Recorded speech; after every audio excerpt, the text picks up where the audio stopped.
Hello, everyone. Good afternoon, and thank you for joining us. On behalf of OVIN and the Ontario Ministry of Transportation, I'd like to welcome you all today to today's Ontario Smart Mobility Readiness Forum. My name is Corey Shankin, and I'm the Regional Innovation Lead at the Ontario Vehicle Innovation Network. Before we begin, I want to acknowledge that OCI's work takes place on traditional Indigenous territories across the province. We acknowledge that there are 46 treaties and other agreements that cover the territory now called Ontario. We are thankful to be able to work and live in these territories, and we acknowledge the First Nations, Métis, and Inuit peoples who have cared for these territories since time immemorial and who continue to contribute to the strength of Ontario and to all communities across the province. And now I invite you to put into the chat where you are joining us from today. And if you could also include your department or division, that will be helpful for our speakers to know who is in the audience. I will also let you know that this meeting is being recorded, so if you have colleagues who couldn't join, they will still be able to access these presentations at a later time or date.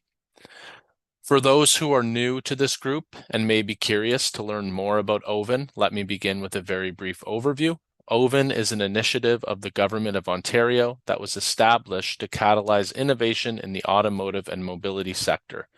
We do this by supporting Ontario-based small and medium-sized enterprises and help them commercialize their innovation through funding and resources, while also working closely with public sector entities, including municipalities, to help adopt, and deploy smart mobility technologies across the province. If you're representing a municipality that's partnering with technology providers to pilot solutions, or if that's something you are hoping to do in the future, OVIN funding programs could support your projects. I would encourage you to connect with our sector team, myself or Frederick, you'll meet later on the call today for more details. Turning to today's agenda, this session will provide municipal and public sector stakeholders with practical insights into what it takes to host, support, and enable successful mobility pilots in real-world environments. The discussion will focus on the site partner perspective, including how sites prepare for pilots, coordinate with SMEs, manage operational and technical requirements, address internal approvals, and navigate deployment challenges. It will also highlight key lessons learned that can help municipalities, infrastructure owners, and public agencies become more pilot ready. In addition, the session will include a brief overview of OVIN's piloting programs, including the Technology Pilot Zones, TPZ, and the QEW Innovation Corridor. I'm pleased to introduce our panelists who are part of the TPZ program and are actively involved in deploying OVIN-supported projects in real-world environments, and they'll be speaking later on today's call. First, we have Derek Ng, a professional engineer and senior systems integrator at the Director's Office for Congestion and Network Management Transportation Services, City of Toronto. And we also have Joe DeDecker, the bridge director at the Blue Water Bridge. These organizations are working directly with OVIN and helping SMEs to test and validate their product under the TPZ program. I would also like to introduce Robert Lagenière, Chief Science Officer at Tempo Analytics, who will bring the Ontario-based SME perspective to today's discussion. Before we move into the presentations, I would like to invite Digvijay Mehra, Director of Programs and Strategy at OVIN, to share a few details about these piloting programs. Digvijay, over to you. Great. Thanks a lot, Corey, and good afternoon, everyone. Thank you for joining us today. As Corey noted, I'm Digvijay. I lead our work here at OVIN on the strategy and programs, including all of our outreach engagement initiatives like this, the OSMRF. So we're going to have a great discussion today and learn, some of the details from our friends at the city and the bridge and from Robert, from one of the companies, on how they approached conducting pilot of technologies at these complex infrastructure sites.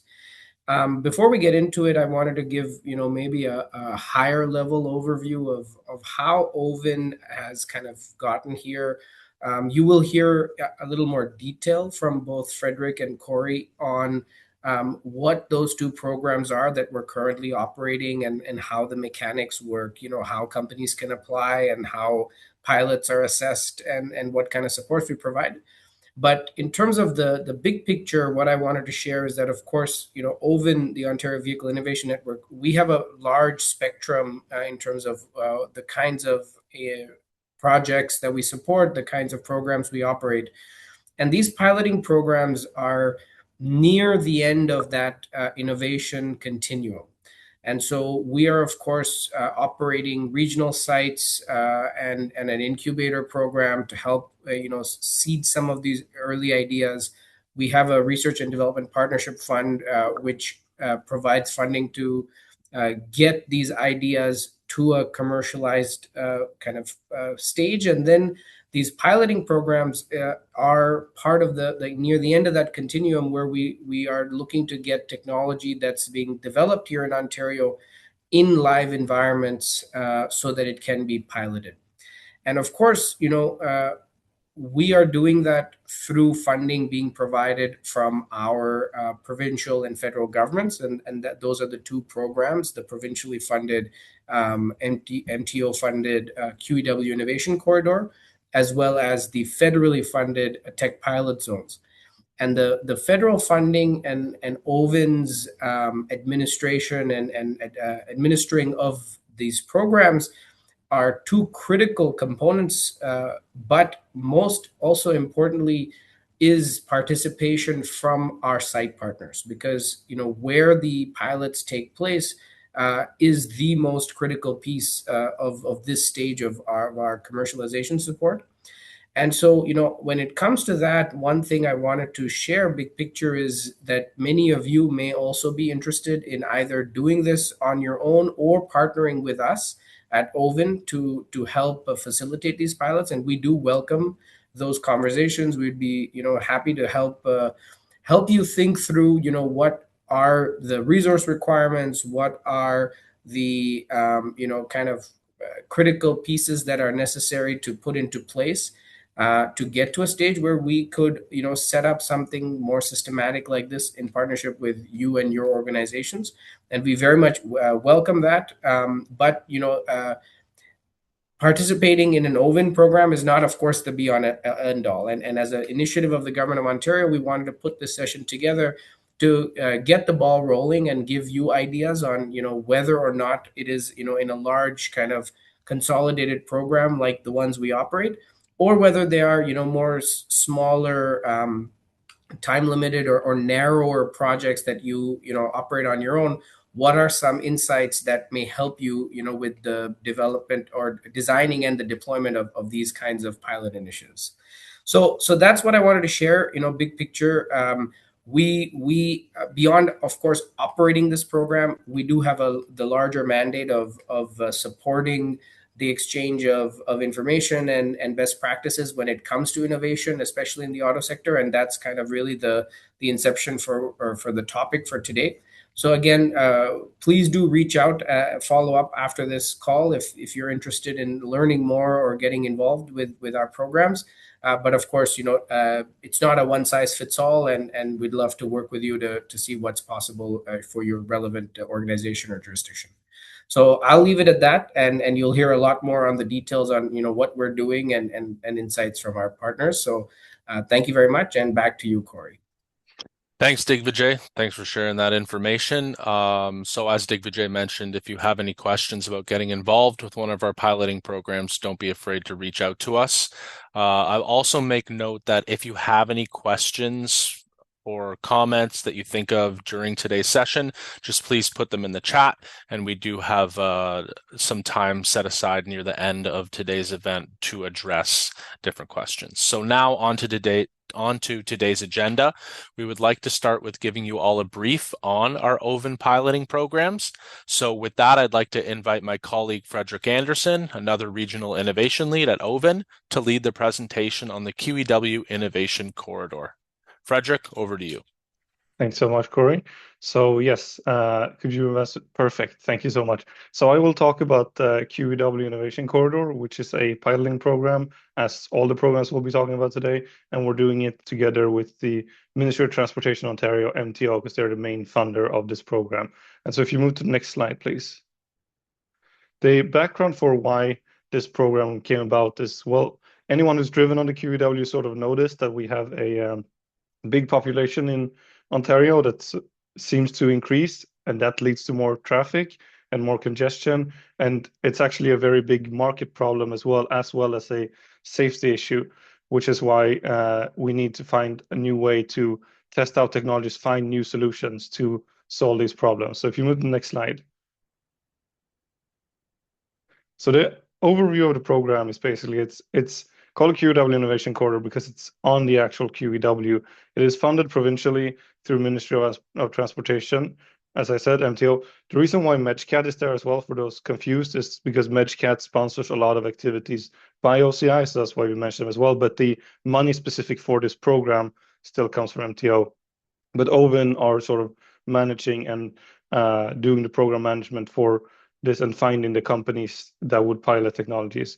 And as I said several times, it is an opportunity for SMEs to pilot technologies, which means that they need to be at a later stage technology readiness level. But by doing it, they would also get funding to help out with this up to $150,000. I'll get back to those 2 points later on as well. The whole idea with this is increase the safety for workers and drivers, improve the traffic flow, reduce congestion, and mainly also find a new way to expose MTO to technologies they wouldn't have seen otherwise or wouldn't want to take the risk of procuring. Next slide, please. So this is the infrastructure we're talking about, because I mentioned QEW a bunch, but those of you who've driven on QEW knows that it's quite a long highway. The stretch we're talking about is basically from Burlington to Mississauga Road. So it's a 40-kilometer stretch.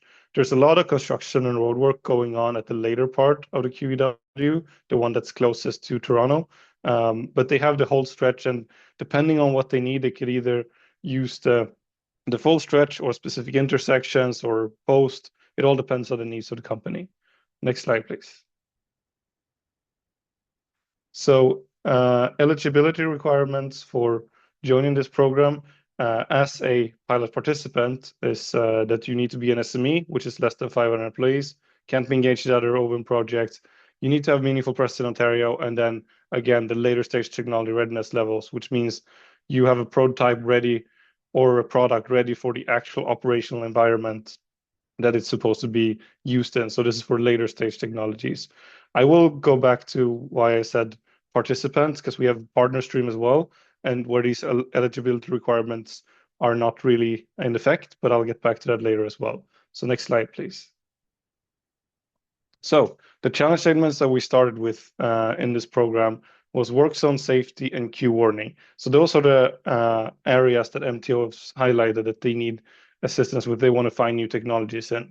There's also an open call for connected vehicle and smart mobility technologies that don't fit into these two, but mainly the idea is to try and solve these two issues. And it is the ITS department, the Intelligent Transportation Systems department of MTO we're working with. So that's why we want to have some form of connected vehicle, smart mobility niche to the solutions here. So something that would change the highway, like the actual highway wouldn't be a fit, but something that would analyze the traffic and find out how to, for example, change for variable message signs or redirect traffic would be a fit. But this is old challenge statement, not because this is what we had for the first round. And then if you go to the next slide, you will see that there's new challenge statements as well. And so the idea is that we're still in these buckets of queue warning and works on safety, but MTO has wanted to narrow the scope a little bit because after seeing the first round of projects, they wanted to focus more on the connected vehicle part of it, or rather the vehicle to infrastructure, and preferably through use of roadside units, RSUs. So they came up with these challenge statements as well. Now, a company joining doesn't have to fully fit in exactly to these. It's more of a guidance of this is more the type of projects we want to see now. But if they can still fit into the queue warning works on safety, they may still be a fit for it. There's also, if you go to the next slide, there's also another one which focuses on virtual RSUs, where it's more using the cloud network to mimic a roadside unit or interface with their systems without using RSUs. And also, as you can see in that picture, there's a bunch of numbers there. You see these are all the exits on the QEW, and then there's numbers, and the numbers there are the roadside units that MTO deploys on the QEW as part of this program to enable the infrastructure for the projects. Next slide, please. So I just want to just briefly mention benefits with doing these type of programs, because for Ontario, of course, we have the increased improvement in efficiency and safety on the highway. It's good for the economy, as I mentioned before, part of the sort of traffic-related issues and makes things easier and safer. But mainly also for the applicant, the benefits of this is they get to test out and figure out the last kinks with their technology. They get access to strategic partnerships that come with OVIN and MTO, because these are very high value organizations to work with. And then also the formatting is a little bit weird here, but it says at the bottom, successful solutions may be implemented on other highways. And that's another idea with it, that while there's no promise of procurement, these piloting programs will lead to procurement later on by the partner organization, in this case, MTO. Next slide, please. So just one quick word. I know this is not too relevant for the crowd maybe, but the way it works generally is that we have a reimbursement out to a certain cap. In this program, it's $150,000, and that would cover all, that would be half of the total project budget. And the other half then must be matched either by the company or by some form of partner that they bring on. But these sources need to be private money. It can't come from you can't stack grants with each other. And when we pay back money, we pay only to the applicant, and then they need to figure out any other dealings that they have otherwise. And the main idea with this is that we don't want the partner or OVIN to take all the risks. So it's because it is a risk to work with new companies. And so you can see that companies that want to try and make a bigger project are allowed to do so, but the funding still caps out at our max of $150,000. Next slide, please. All right, and now I will just give a couple of examples of projects that we have in the QEW, and then also mention a little bit about the partners that I talked about before. So one of the examples is Raven Connected. They are doing their projects right now. They'll be wrapping up pretty shortly. They have a fleet device with both a front and back-facing camera. So the back-facing camera is aimed at the driver to sort of monitor for like sleepiness or like bad driver behavior and whatnot for the fleet company. But then the camera facing outwards can see the traffic. It's like a dash cam, right? But the benefit with having this camera is that they can then track and learn from what the camera is seeing. And the way that they've sort of implemented this, which is relevant for the QEW, is if you change the next slide, you can see how they use this camera to detect and classify the traffic coming towards them, and they can also identify objects along the road that maybe aren't cars. Like, for example, if there's bikes there, pedestrians, but on a highway, more importantly, they can identify work zones and pylons and see, and then detect also inside those work zones, are there workers there? What type of equipment are they using? Is the work zone placed where it should be, or have some pylons been moved? Has anything happened with it? And then so by that, MTO can then get a map of where are the work zones and what activities are happening in there, which is very valuable information for MTO to have. And then, of course, they also have this AI chatbot function where you can ask for specific parameters with these work zones. So that's how that ties into work zone safety. Next slide. Another example is Masterly. And Masterly has a wide range of AI products. They have a product called Mastery Flow that they have developed, and now they need to test and train more, which is focused on analyzing traffic data and predicting accidents. And so they in their project they use traffic camera data from MTO. It is historical because that's also part of the program that companies can't interact with the actual highway and disrupt traffic. So they get historical data, and then they use that to train their algorithm and and make it better, and then reach that sort of later stage technology. So that's what they're doing. Next slide, please. I'll go a little bit quicker because I see I'm running low on time soon. AUG Signals, this is my final example, and they have a technology called Argus, which is a road safety monitoring solution. It's a radar that is long range but still has a narrow directivity, so you can aim it towards traffic, and it can detect when a car would be coming towards the radar, and also measure the speed, and then alert workers or first responders or whoever needs to be alerted about this. So in this scenario, they are using it for work zone safety to see if a car is coming towards a temporary work zone too quickly, then they can alert the workers about that who may have a chance to get out of the way. As you see in the picture there, they have both a lamp and they have an app that can then send a notification to everybody's phone that something is going on, and hopefully get them to react to it. Long term, they do want to implement this with some form of roadside unit to send this to directly to the cars, but that's a goal for future. But that's also one of the benefits why MTO wanted to test this specific solution for picking up runaway cars. Next slide, please. Finally, I want to talk about the partners. So we have enabling infrastructure partners, supporting service partners, and partnership pilots. And I've mixed changing that heading. It should have said partners up there. Anyway, infrastructure enabling partners, we have 4 that has been approved so far into joining the program. We have Caps Trafficom, Omnitrust, Compass IoT, and Fortran. And so what these basically do is that they help make the QEW available or easy for the companies to interact with. So Caps, they deploy RSUs, or supply with RSUs. Omnitrust comes with a security management system for these RSUs. Compass IoT and Fortran have different ways of providing ground truth data for MTO to strengthen the data that they already have.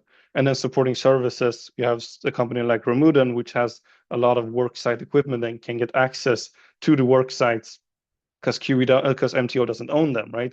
It's the companies that working there that own them. So Ramuden can then give access to these zones if needed. And the whole idea with these, as I said, is to enable 4 other companies to come on. But then we also have the partnership pilots, and that's because MTO has expressed an interest to see more established solutions as well, and not just be limited by what the Ontario-based SMEs can bring them. So that's why it's opened up for partnership pilots where larger companies can now come in and show off their technology as well on the QEW, and thereby increasing this as a alternative for MTO to try out technology before procurement. And if you go to the next slide, that's the end of my presentation. Sorry for going a little bit over time, Corey, but that's the end of it. And I'll pass it back to you. All good, Fred. Thanks. I'll be now providing an overview of our other piloting program called the OVIN Technology Pilot Zones. It's one of our OVIN's unique programs in that it's funded by a federal entity, so the Federal Economic Development Agency for Southern Ontario, whereas the large majority, if not all of our other programs, are funded primarily by the province of Ontario. Next slide. So really what the program is trying to do is establish Ontario as Canada's piloting hub. So our automotive and mobility sector is now facing unprecedented change. We're facing global competition, and there's shifting trade conditions and rapid technology adoption cycles. So the Technology Pilot Zones program, or TPZ for short, is demonstrating how strategic piloting environments create market-ready companies, anchor IP, and drive domestic adoption for Ontario-based SMEs who are looking to pilot later-stage technologies in a real-world environment and really help them make that leap from research and development to commercialization of their solutions. Next slide. So how does the program work? A very high-level overview. It works very similarly to the QEW program that Frederick just gave an overview of. One difference is that there's up to $100,000 in support available for the TPZ program, whereas there was $150,000 available for the QEW program. This is also available at a one-to-one match, so we do welcome companies to come in and provide a higher match, but OVIN would max out and at that $100,000 contribution, and that contribution is reimbursed over a quarterly basis pending project reports along the course of the overall project timeline. The program considers commercial ready or already commercially available technologies at technology readiness levels of 7 to 9. And our partners, some of which are on the call today, provide infrastructure for Ontario-based SMEs to pilot technology in real-world environments. Next slide. So some of the program objectives, we're really looking obviously to pilot in real world environments. So our partners, the City of Toronto, the Toronto Transit Commission, TTC, Blue Water Bridge, the Windsor-Detroit Tunnel, and American Roads. And I should have added one more. I'd overlooked this, but we have recently added on the Toronto Port Authority as well as a operating partner. Those are the real world environments that are available for companies to pilot their technologies in real world environments. And each of those partners has come forward with their specific challenge statements or scopes or use cases for technology that they are wanting to see piloted in their infrastructure, and then we sort of just take it from there. It's my job to find these companies and bring them into the program. So we are funding Canadian Automobility Solutions. It's non-dilutive funding, so that the companies don't need to pay back any of the $100,000 that they are taking through the program. And it's to sustain growth and escape the sort of what we call the innovation valley of death. A lot of companies do their R&D, they come up with a product, and then they really have difficulty connecting with market ready partners to bring their technologies to market and to commercialize. So we're really trying to help narrow or lessen the boundaries and restrictions that a lot of companies run into when they meet that stage of their product cycle, and help them sort of make that leap into commercialization. So we're supporting commercialization. Oh, last slide. Supporting commercialization and market expansion by building buyer confidence and opening new domestic and export markets through validated technology. The main goal is you pilot through one of our different partner sites, and you now have this great either municipality or infrastructure operator or organization that is giving you sort of like a stamp and a seal of approval as a use case for your technology that you can then bring to other market consumers, or you can maybe the project ideally will end up in procurement from one of our site partners. Okay, next slide. So Canadian innovators often face similar challenges. So there's the validation gap, and investors and buyers demand proof beyond lab tests. So we're really giving our companies that real world experience to move forward with for a market ready solution. There is a high cost of early tech deployment. So pilots require a lot of money upfront and take a long time to execute. There is a fragmented stakeholder landscape, so a lot of companies have difficulty in navigating multiple partners with different rules and regulations, which adds time, costs, and risk to getting a pilot off the ground. And there's sometimes low domestic demand and geoeconomic pressures, so a lack of strong domestic demand combined with rising cross-border trade barriers and global economic tensions is constraining growth and competitiveness. Next slide. So our impact to date. So we have 23 official active projects, soon to be 33, 34, as we're in a current intake round right now. And 10 to 11 other projects have been approved. So with the 23 officially active projects, that's $2.3 million in funding that's been committed. And we do have 5 active partners, which I mentioned earlier: the City of Toronto, TTC, Blue Water Bridge, Windsor Detroit Tunnel, and the Toronto Port Authority. Some companies have already wrapped up their projects, and 3 of these companies have collectively secured over $1.5 million in municipal and government contracts as a direct result of their pilots. Some have ended in procurement, and others have just taken this strong use case as an example of what their tech can do to market for seeking other validation and interest. Next slide. Some overviews of projects that have wrapped up, some successful projects. So one of them is Hygen. They are based out of Stouffville, Ontario, and they completed an ongoing pilot with the federal fleet of maintenance vehicles at the Blue Water Bridge in just outside of Sarnia, actually. Sorry, Joe, for this. In Point Edward, just outside of Sarnia. So Hygen manufactures hydrogen hybrid conversion kits for gas or diesel engines using a proprietary electrolyzer, and this cuts fuel use by up to 20% and emissions by up to 75%. So it's a retrofit that can be attached to combustion engine vehicles. The credibility of working with a federal client has significantly boosted market confidence in Hygen's clean transportation solution, and as a result, the company is now engaged in advanced sales conversations with the City of Sault Ste. Marie and other municipalities. The pilot has sparked new pilot opportunities, even as the data collection is still underway, and municipal buyers have been impressed that Hygen was selected by a national level fleet, enhancing the company's market position. Next slide. One of our newly approved projects, which will begin deployment in the next few weeks, is with the TTC, and they're a company named LiveSense out of Hamilton, Ontario.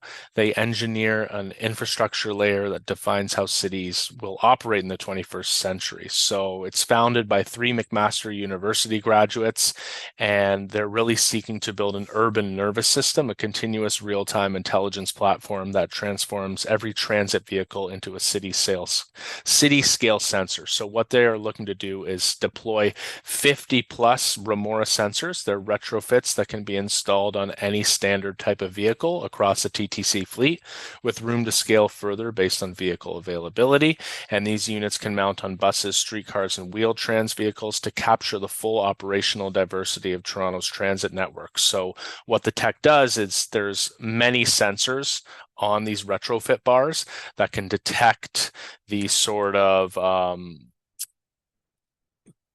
condition of infrastructure. So that it can scan rail, like subway tracks, overhead, the subway wires, and sort of do a scan of that in real time, and then report on what needs to be potentially addressed through maintenance. So pretty much like predictive maintenance and infrastructure and asset management. Next slide. And then on the call today, we actually have another company that's based out of Ottawa, Ontario, the Tempo Analytics, and they're piloting an advanced traffic monitoring and analysis system that combines RGB camera technology, edge artificial intelligence, and cloud-based analytics to revolutionize intersection management. So they are deploying cameras, edge AI, and cloud analytics to different intersections in the city of Toronto.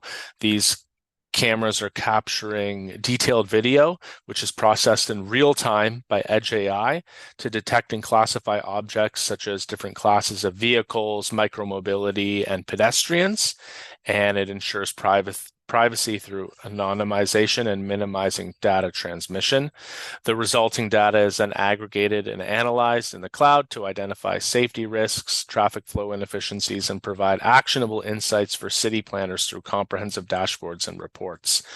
So just through the pilot, it's been a successful pilot. You'll hear more about it today. They've found ways to improve the technology, and they're meeting on a continual sort of bi-weekly basis with the City of Toronto to add different features and improvements to the technology that was originally piloted in the City of Toronto. Next slide.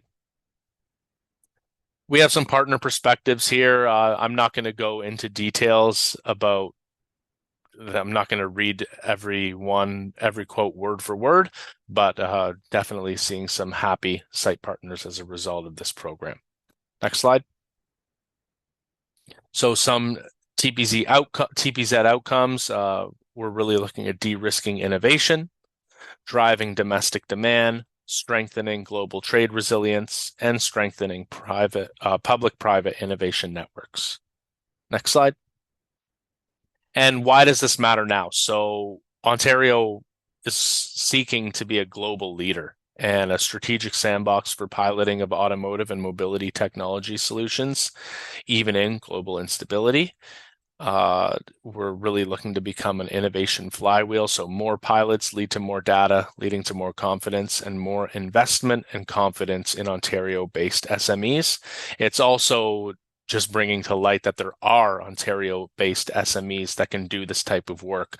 We're finding that our site partners, although they're typically good at finding these technologies and they have their ears to the ground, we're finding that this connection with OVIN is allowing them to identify companies, Ontario-based, Canada-made solutions that are providing solutions that they didn't know were available here locally at home. We're now seeing cleaner and more efficient transportation systems, which is improving traffic flow and ensuring the movement of people and goods is safer, cleaner, and more efficient. And we're really seeing results in business and talent attraction. So high impact pilot zones attract top talent, global businesses, and new investment. Next slide.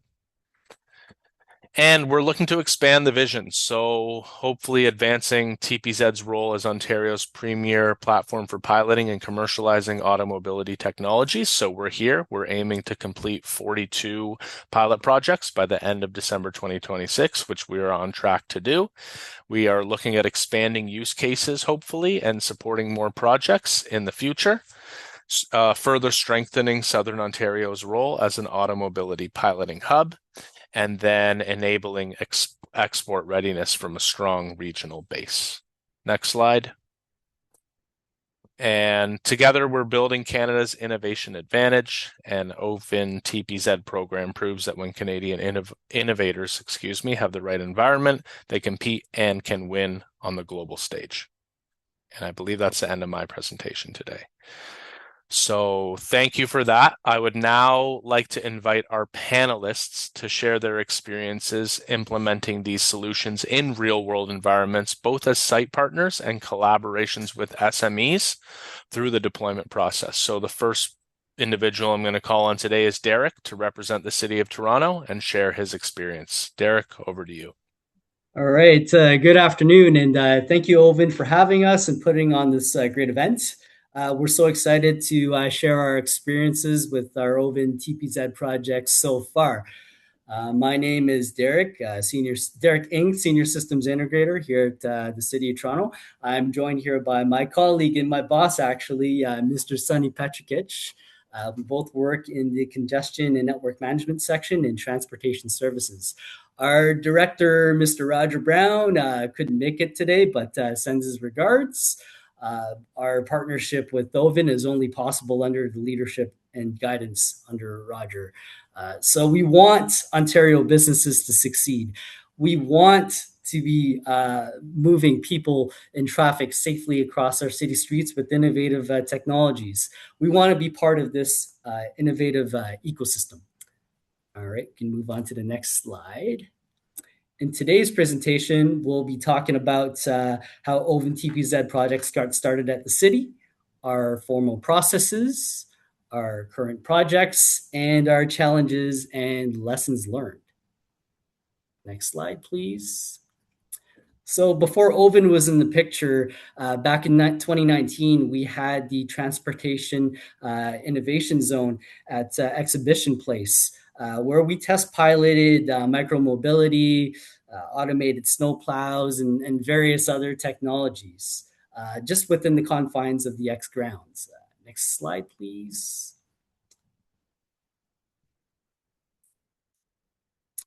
All right, fast forward to May 2024. The city entered into a strategic partnership with OVIN, and it gets our projects outside of the confines of the X grounds and onto the city streets with the OVIN TPZ projects. And there are so many benefits to working with OVIN. Next slide, please. All right, so what are our formal processes? We're pretty fortunate at the city. Our colleagues in economic development and culture have been running this program called the Green Market Acceleration Program, GMAP for short, for a few years now. And they test pilot green and clean energy solutions with Ontario-based companies to help them more quickly commercialize. So for these OVIN TPZ projects, we've been leveraging this existing framework. And we've been working very closely with OVIN. You know, big shout out to our friend, Mr. Corey Schenken over there for helping us recruit and align and coordinate all the SME applications. So normally how it works is these applicants would submit a preliminary application for our review. And if there's interest for the city and OVIN to proceed, we would then request these companies to submit a more formal proposal for more rigorous vetting. And my understanding is OVIN's actually got external consultants that conduct these very thorough reviews. And once they achieve approval with that, the city requires these SMEs to enter into a GMAP legal agreement with us. And this legal agreement includes insurance, WSIB, and all the other things that make our lawyers happy over at the city. We also have our own internal intake processes at the city for IT architecture, cybersecurity, privacy impact assessment, and there's a couple more that I can't remember, but there's always another intake, it feels like. And we're really fortunate to have such great colleagues and teams and subject matter experts at the city, from traffic operations, traffic signals, parking, Green P, Vision Zero, data and analytics. There's so many to name, but they help us with getting these OVIN projects set up, and they participate in the regular workshops and meetings that we have. We also leverage independent technical reviews from post-secondary institutions, such as York University. We have York U on board for our round one projects. And it's great to work with these professors that are actually experts in some of these fields where we're not, to tell you the truth. It's important to note that this GMAP framework does not guarantee or lead to future procurements. Next slide, please. So we procured York U using something called a Schedule A procurement vehicle. It basically allows us to have a direct purchase of up to $100,000 for post-secondary, governmental and non-governmental professional institutions, nonprofits as well. We also have the Canadian National Institute for the Blind, the CNIB working with us on one of our OVIN projects as well, and those people are fantastic to work with. Next slide, please. These are some of the projects that we've been working on. For round one, we have GeoMate, their AI mapping solution. SMATS is a traffic signals performance measurement solution that uses GPS floating car data. Transnomus is a construction permit data feed that integrates with a cell phone app to help blind people navigate through sidewalk disruptions. Tempo Analytics, I'll let Robert talk more about that in his presentation. It's a great product as well. We also have a couple parking solutions, and we've partnered with Toronto Parking Authority, aka Green P, to help us out with these projects as well. We have Loop Parking. They're a detection camera-based enforcement solution. Park Usher is a bylaw sign scanning solution that uses a cell phone app. They're very cool apps for sure. Next slide, please. All right, well, challenges and lessons learned. we're finding out that some of these SMEs, they can be a bit new.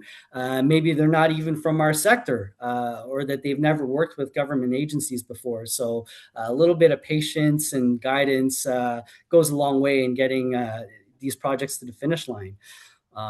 We're also finding that the technical details and the innovations, they are they are a lot. I mean, Sunny and I might have a few years of experience, but we can't know everything. And it's fantastic to be able to work with people that are experts, such as York U, or even internally with our colleagues at the city. And also, we're looking for greater capacity to work with OVIN RTDS, as well as federal agencies like Ministry of AI, and also to work with our fellow site partners like you folks here. So we're looking forward to more collaboration for that. Next slide, please. And yeah, thank you so much for having us. We were looking forward to the panel discussions. Thanks. All right. Thanks so much, Derek. Now I'm going to turn the stage over to Joe from the Blue Water Bridge to share his experience through a presentation. Perfect. Thanks, Corey. I'll just wait till Emma gets up to the start of the slides there.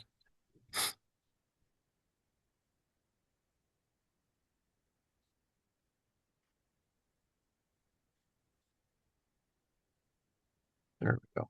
Thanks, Emma. So we can go to the next slide, if you don't mind. So yeah, just to begin, just some background. FBCL stands for the Federal Bridge Corporation. We're a federal crown corporation headquartered in Ottawa, and we work closely as a strategic partner to Transport Canada. FBCL is responsible for the ownership and management of 4 international bridge crossings between Canada and the US. These bridges are important pieces of national transportation infrastructure, supporting trade, tourism, commuter travel, and regional economic activity. 2 of the crossings connect Michigan and Ontario, so the Blue Water Bridge in Point Edward and the Sault Ste. Marie International Bridge. The other 2 bridges connect New York State and Ontario. One is the Thousand Islands Bridge, and the other is the Seaway International Bridge. The Blue Water Bridge is one of FPCL's key assets and is the busiest commercial crossing between Canada and the United States. That level of activity makes operational reliability, traffic management, safety, security, and innovation especially important to our day-to-day work.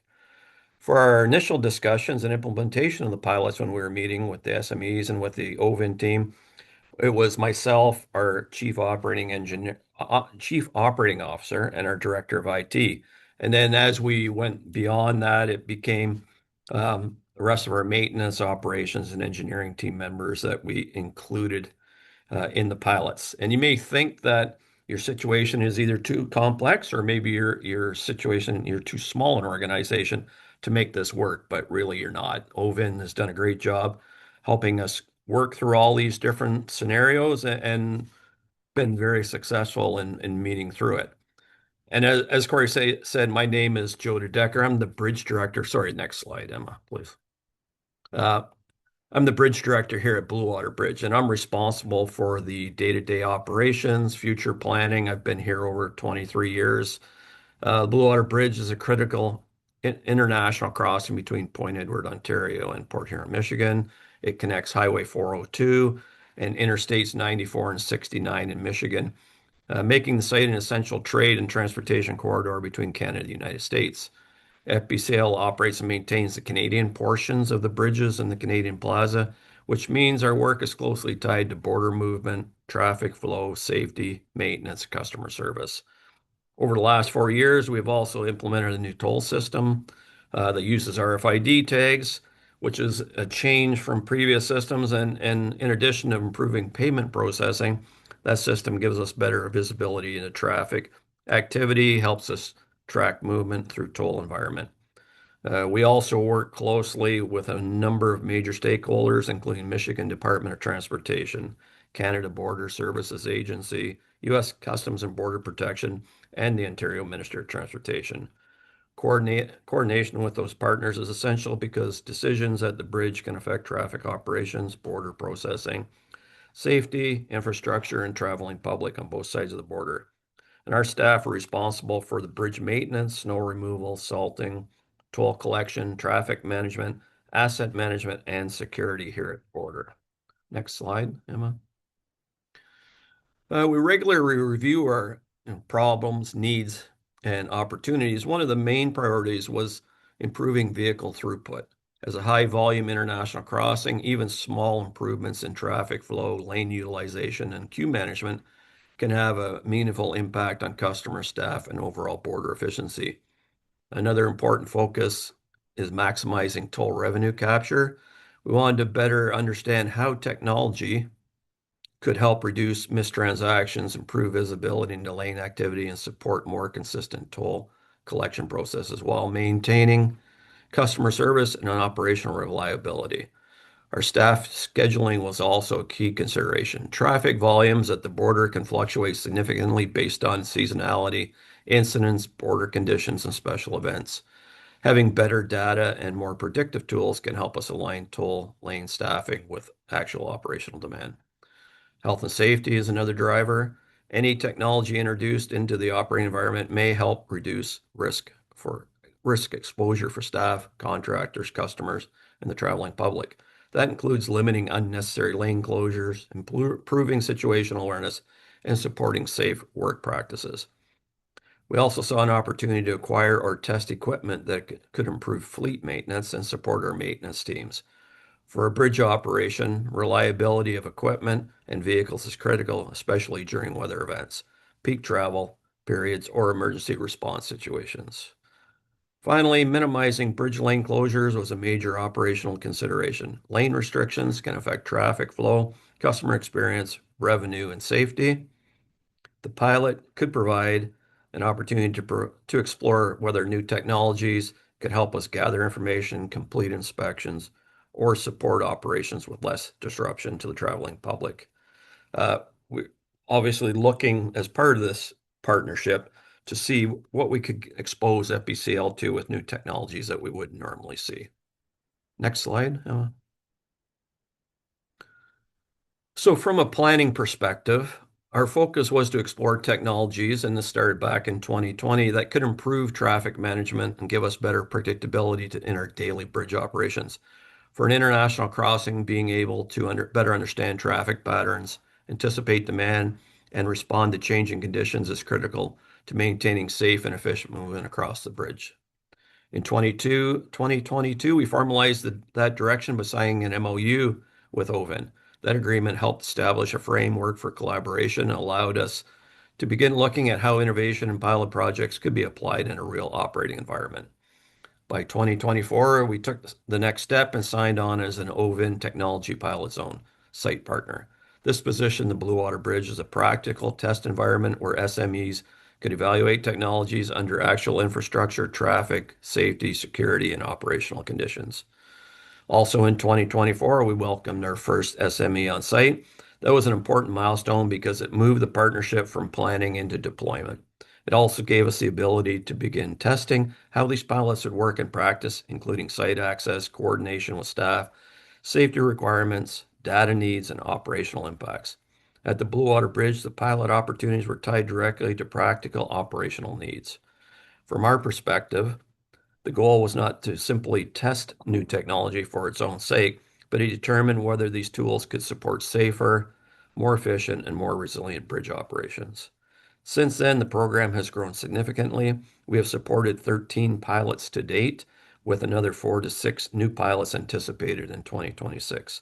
That growth reflects the value of having a structured pilot environment where new technologies can be assessed carefully while still protecting the reliability and safety and continuity of bridge operations. Next slide. For our key challenges, when supporting technology pilots in an active bridge environment, one of the first challenges is security. We need to make sure that any new technology, vendor activity, or site access does not introduce risk to toll operations, staff, customers, or the bridge assets. That means maintaining strong controls around access, equipment placement, data collection, and coordination with operations. Technology reliability is another major consideration. Our tolling, traffic management, communications, and maintenance systems are critical day-to-day operations, so pilots need to be planned in a way that supports innovation without disrupting core services. The technology being tested has to align with the operational needs and integrate safely with the existing environment we're in. Information sharing and privacy also require careful management. Pilots often depend on operational data, site information, traffic patterns, or system access. We need to share enough information for the SMEs to test and validate their solutions while still protecting confidential information, personal information, and sensitive operational details. Safety remains a central priority throughout the process. Any deployment must be assessed through the lens of staff, contractor, customer, and public safety. This includes safe work planning, traffic control, incident prevention, site orientation, and making sure pilot activity does not create unnecessary exposure in live operating environments.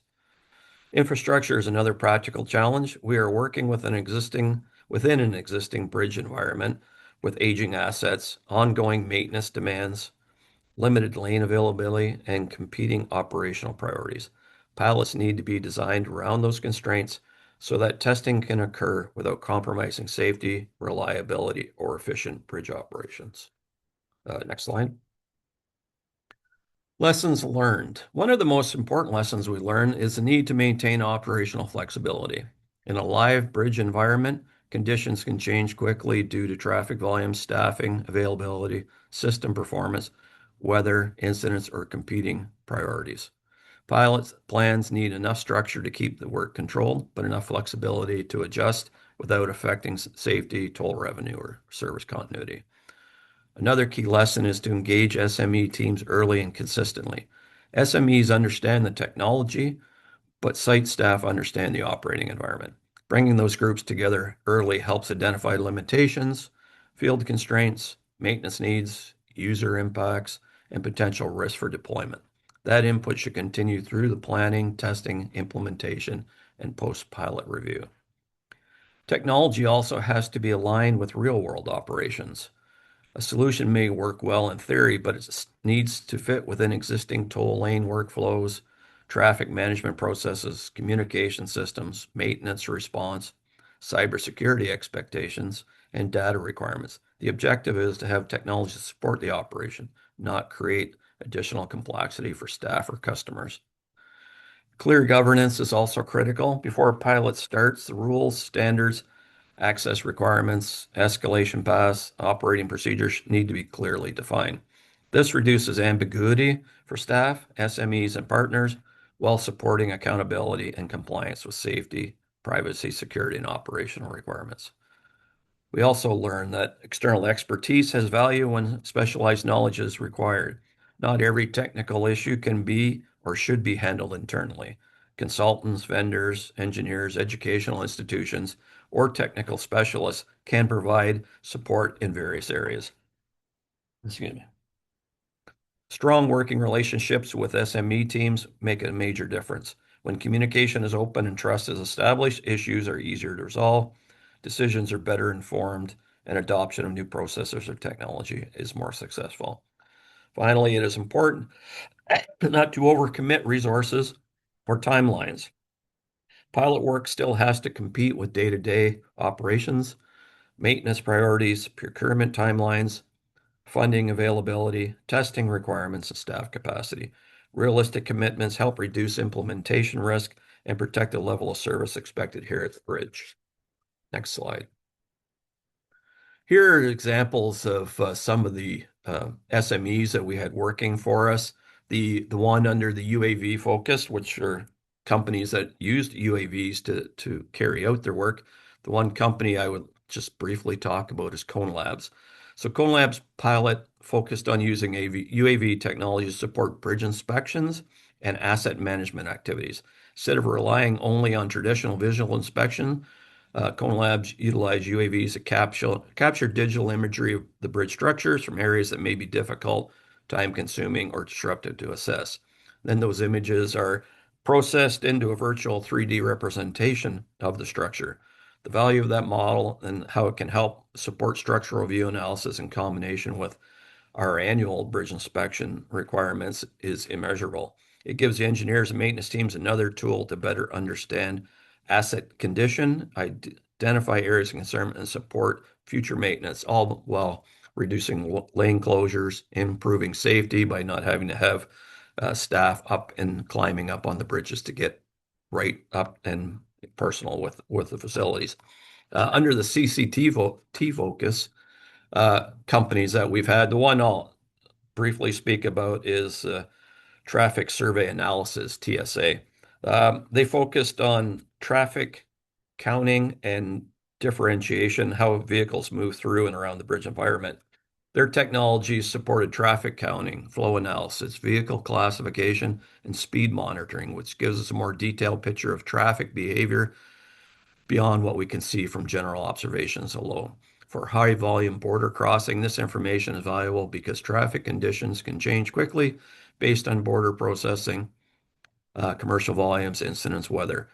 Having more accurate data helps us identify patterns, understand congestion points, and make better decisions about how traffic is managed day to day. Next slide. Here we had two separate pilots and SMEs, one Newport.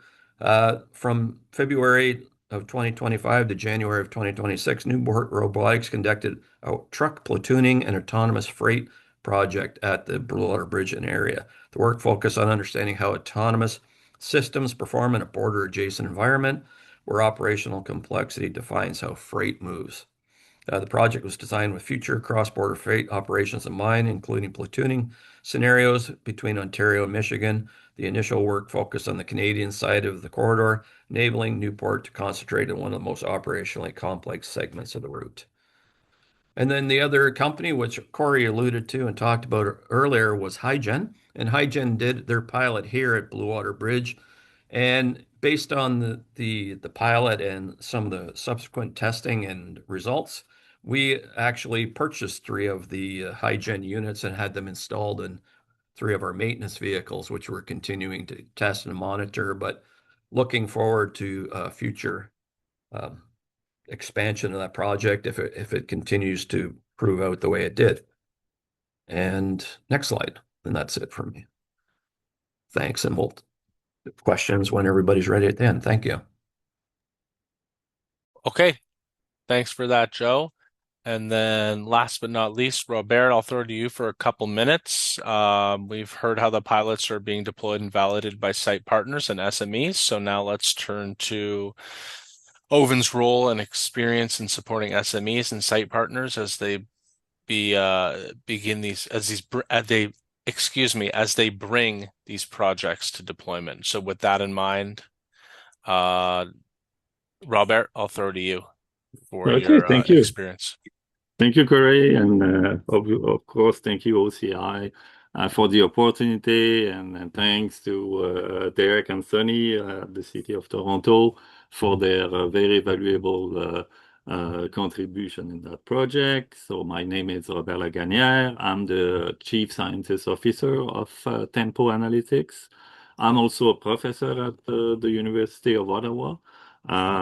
Tempo is in fact a spin-off for my research lab with the idea of deploying state-of-the-art technology and that use AI for tracking, detection, and understanding of user in any context. In particularly in this case for analyzing the traffic flow. Our objective with Tempo Analytics was to deploy the solution to analyze the road user in the context of urban intersection, to provide automatic reports, to automatically extract traffic flow, detect abnormal events, understanding pedestrian and cyclist activity, to prevent accident. And the way we do it is really with having in mind anonymity of the data that we capture. So we do not use any personally identifiable feature to preserve privacy in the city. So basically, we participate to the TPZ program in order to connect with a real world partner in order to be able to deploy our solution in the real world context, and more importantly, to be able to interact in this case with the city of Toronto to better understand their needs.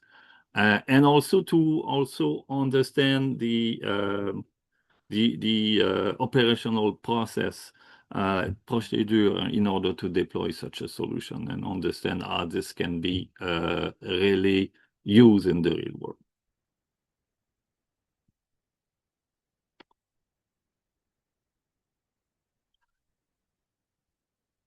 Thank you.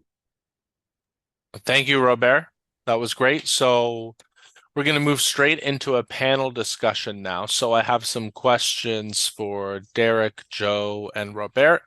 And like I said before, if you have any questions from the audience, just put them in the chat and we can address them in sort of like the last 5 to 7 minutes at the end of the call today. So the first question is for site partners. So Derek and Joe, for you, based on your experience, what should a municipality, public agency, or infrastructure owner assess before agreeing to host a mobility pilot? Do you want me to go first, Corey? Sure, go ahead. Yeah. So we're pretty fortunate at the city with to have wonderful colleagues and teams and sections. Whether it be traffic signal operations, the parking folks, or others. Like Corey, when you bring these projects forward to us, like these applications, and we want to see if we're interested, but we also want to see if it's feasible, if it's possible, if it's constructible, or if it's going to impact our operations, right? So we don't want our operations to be messed up. Because of these pilots. We've had some companies ask us if they can connect directly to our system, and we said no, that's not going to fly with our cybersecurity folks, and I don't think our traffic signals people like that too much. So we like to play it safe. So yeah, maybe I'll pass it over to Joe. Yeah, and I would agree with that. You need to understand your own operations first and what restrictions you have, whether it's on the IT side or the operational side. But we also looked at it that we need to know what we were trying to achieve by getting involved with the pilots. Like, what is it that we're hoping to gain? What kind of technology? I can say from our point of view, we really didn't have much in the way of restrictions and kept it fairly open because we're good at moving traffic across the border, but the technology side is not where we're at. And that's part of the reason we got involved in this, is to get access to technologies we wouldn't see otherwise.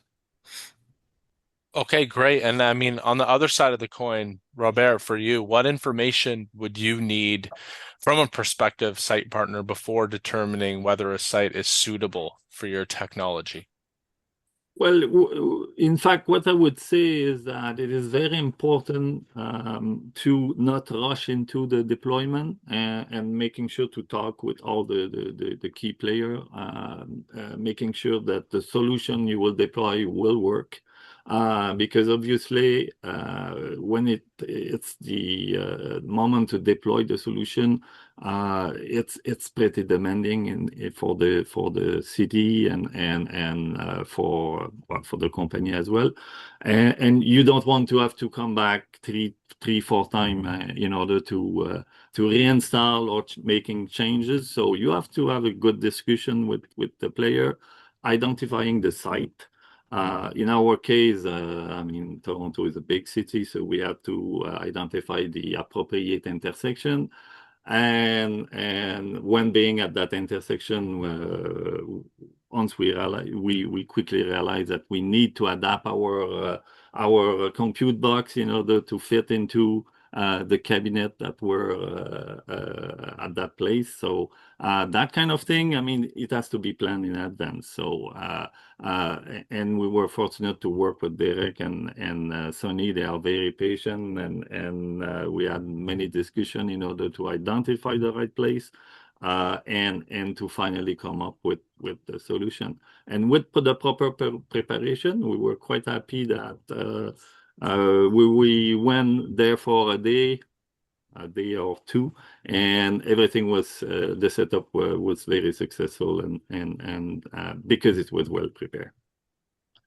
Great. Thanks, Robert. A question now for all three of you is, what were the most significant challenges in moving from planning to live site deployment, and how were they addressed? I guess maybe I'll take this one first, and Sure. just to go back to Robert's example, some of these SMEs want to go and deploy their solution at the busiest intersection that we have, and sometimes we can't, right? We have streetcar lines, or we've got poles that are just jam packed with attachments, and we can't attach any more stuff to them, stuff like that. And in Robert's case with Tempo, we actually asked them to downsize their box because it wouldn't fit inside the top shelf of our traffic controller cabinet, right? So just finding these challenges, solutions to these challenges can be a little bit tough sometimes, but and working through that, and sometimes getting approvals, like whether it's internally with our own stakeholders or other external stakeholders at the city, like Toronto Hydro is their own entity, right? TTC is its own entity, Greenpeace is its own entity, and never mind internally, like when we have to go and work with those folks, it gets even harder. So sometimes we do run into that. Yeah, maybe I'll pass it over to Joe. Yeah, and for us, we control everything, within the plaza. Everything was with us, but explaining and having the SMEs comprehend the level of operational restrictions we have at the border, and how it plays into what, or how it will impact what they're planning, and having those meetings with them in order to massage their plans to fit the site is a big part of it. And we've done that with all the SMEs that have been here, and successfully managed to work it out, all those details, to make it so that they're able to deploy it here at the border and take full advantage of this site. So I think that's one of the biggest challenge anyways, which we work through. Robert. And in our case, I mean, it was to make sure we understand the physical constraint, the communication constraint at the location. Our solution must run 24/7, so there was a challenge to make sure that the connectivity was there.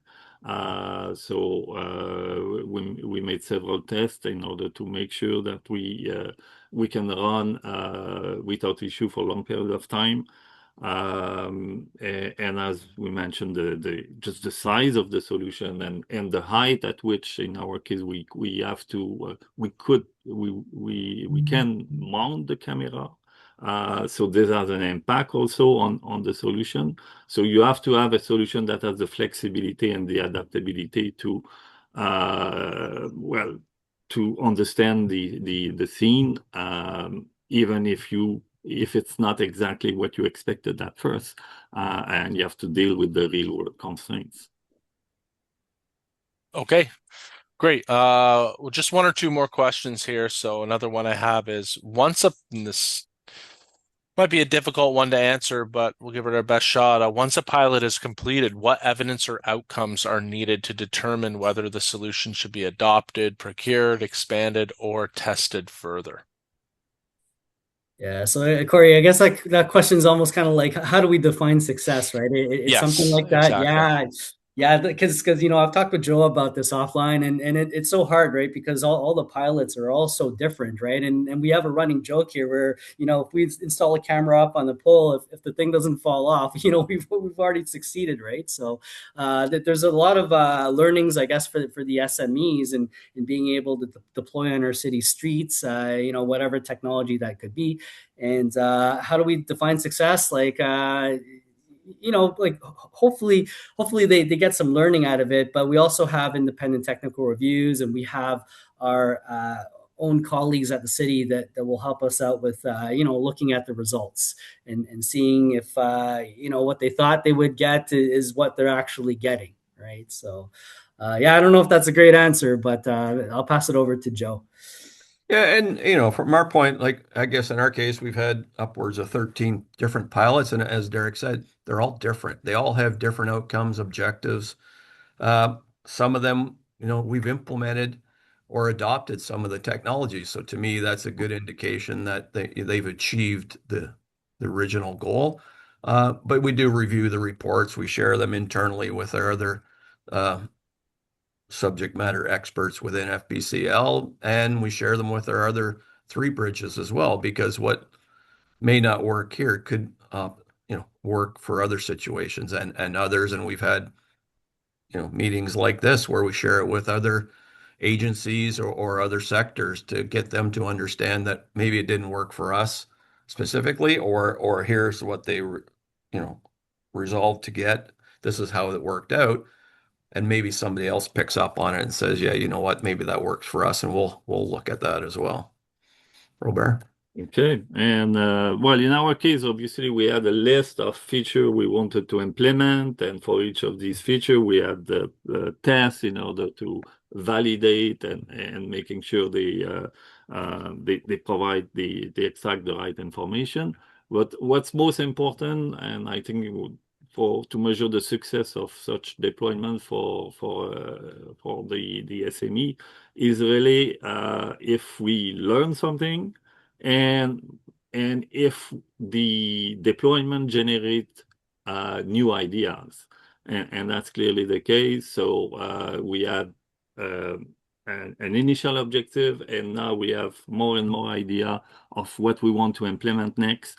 That would make the solution even better for our partners. Yeah, it's a soccer season right now. I guess the goalpost moves, right, Robert? Yes, exactly. Great. All right. I appreciate that. With that, we'll close the panel for today. I just want to throw now to the audience if there are any questions that maybe someone wants to write in the chat. And then maybe myself or the panelists can address them based on what the types of questions are. So we've got a few minutes for that before we close today.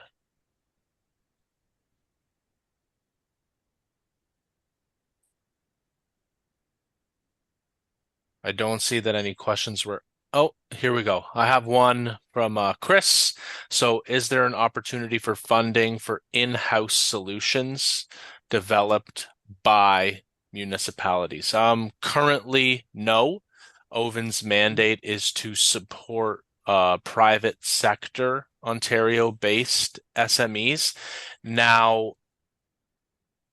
a benefit of this program, and while it doesn't directly support in-house solutions developed by municipalities, is that the pilots that are held in the city of Toronto at the Blue Water Bridge are almost like quote unquote free of charge to our site partners. So they come in, any work that's done, installation, upgrading of infrastructure to host a technology pilot is then billed to OVIN and covered through the infrastructure fund on the technology pilot zones program. I'm not sure if it's the same with yours, Fred, or if it's like a similar structure. Sorry, could you repeat the question? Is there an opportunity for funding for in-house solutions that are being developed by municipalities? I said no, not at this time, but indirectly. I was just relating to a Yes. point where, like, okay, go ahead. I'll let you Yeah, take this. indirectly, I would say, like there's no opportunity right now for a municipality to come in with and do their own project. But that being said, if they could do it through, like, they could be a partner with a company that's applying, for example. So a company could come and suggest that they would do a piloting of a technology that the municipality has, and then they could collaborate on doing that. But there's no pathway specifically for municipalities as of yet, no. Yeah. So, Chris, if it's an in-house solution that was developed by a company you contracted, like a private Ontario-based SME, we would welcome them to come in as the main applicant, for example, with the city as a partner, potentially for one of these programs. But specifically for municipalities as the main applicant, there's no routes for that right now. Okay, do we have any other questions before I go to the closing remarks for today? And of course, if you think of any other questions after today, you'll have someone at OVIN's contact information, and you can send us that question and we'll be able to answer it.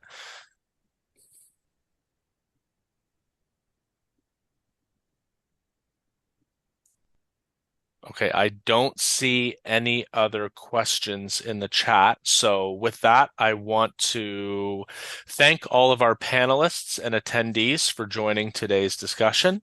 It's been inspiring to see the innovative collaborations between SMEs and municipalities driving smart mobility forward in Ontario. We look forward to continuing these conversations through OVIN and supporting your future projects. And speaking of conversations, please save the date now for the upcoming OVIN Partnering Forum on October 7th in Toronto. And you will be receiving an invitation for that event this week. We encourage you all to attend. It's a great forum to connect with the ecosystem, potentially to identify some pilot projects to apply for these programs in the future as well. And so I just want to thank everyone again and wish everyone a great afternoon. Thanks, everybody. Thank you so With much. that, we can end the call today. All right. Thank you, everyone. Thank you.